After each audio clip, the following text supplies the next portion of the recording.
time in Salt Lake, where we lived for about 8 or 10 years.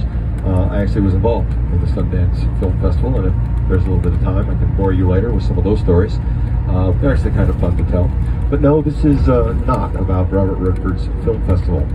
Sundance actually gets its name from, once again, Native Americans, mostly the Sioux, the Oglala Lakota, once again.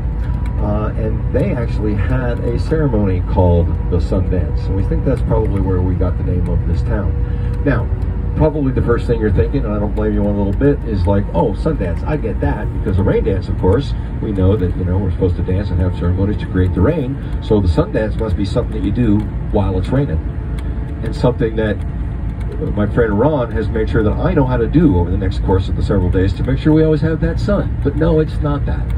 It's actually a ceremony that pays homage to the sun, to the creator, kind of as a Thanksgiving ritual, although they normally did it in the springtime going into the summer rather than a Thanksgiving time. But it was a ceremony meant to thank the creator for all that is brought to them over the previous year, and good thoughts and omens for the coming year. But associated with that was also a ritual that involved a couple of the younger warriors in the band or in the nation. And then, of course, we'd be on the lookout for the next great leader. And so one of the things they did as part of this ceremony was something that was also referred to as a thirsting dance. And the reason they call it a thirsting dance is that these young warriors, as part of their preparation for this ceremony, would fast for days and days at a time, both food and drink, in an effort to show, you know, their sturdiness and durability and their courage and all of those wonderful things. They would actually do this in a lodge, and in fact, in the Native American tongue, the word for this lodge, or the phrase for this lodge, is Wawasipipaha, which roughly translates to Temple of the Sioux.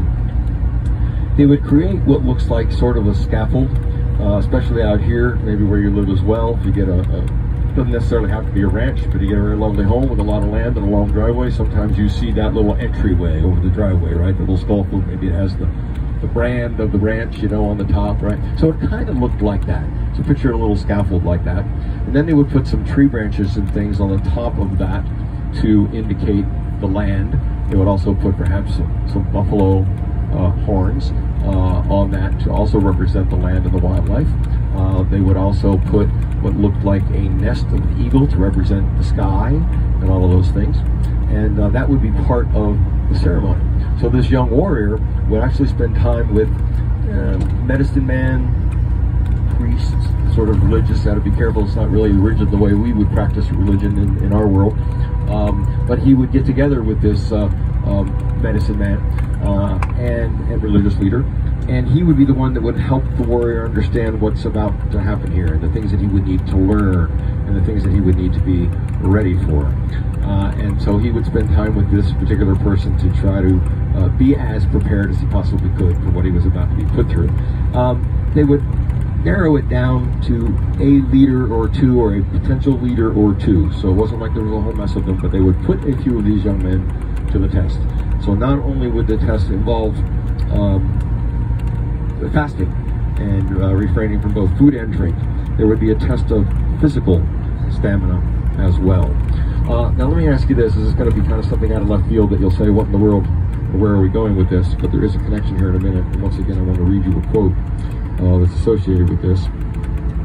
Does anybody remember, we're talking 50 years if not more, I want to say 1971, a movie by the name of A Man Called Horse? Oh yeah. With Richard Harris.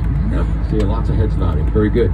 You may remember a scene in that movie where he was put to the test by the Native Americans, and as I recall, very vaguely, a couple of eagle's claws were clamped right to his chest, and he was strung up and hung to test his endurance from those talons.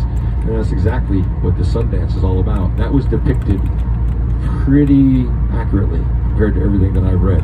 So a fur trapper happened by one of these Native American encampments and happened to be there at a time when they were doing this thirsting dance, this Sundance ceremony.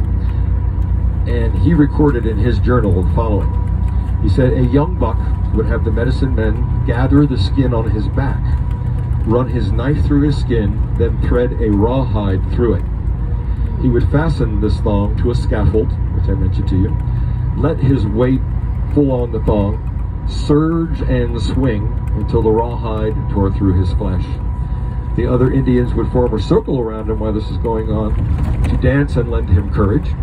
And if the brave managed to stand the torture until the thong naturally tore through his skin and he wasn't screaming uncle or anything like that, the medicine man would then, and he would last until his skin broke through, he would fall to the ground.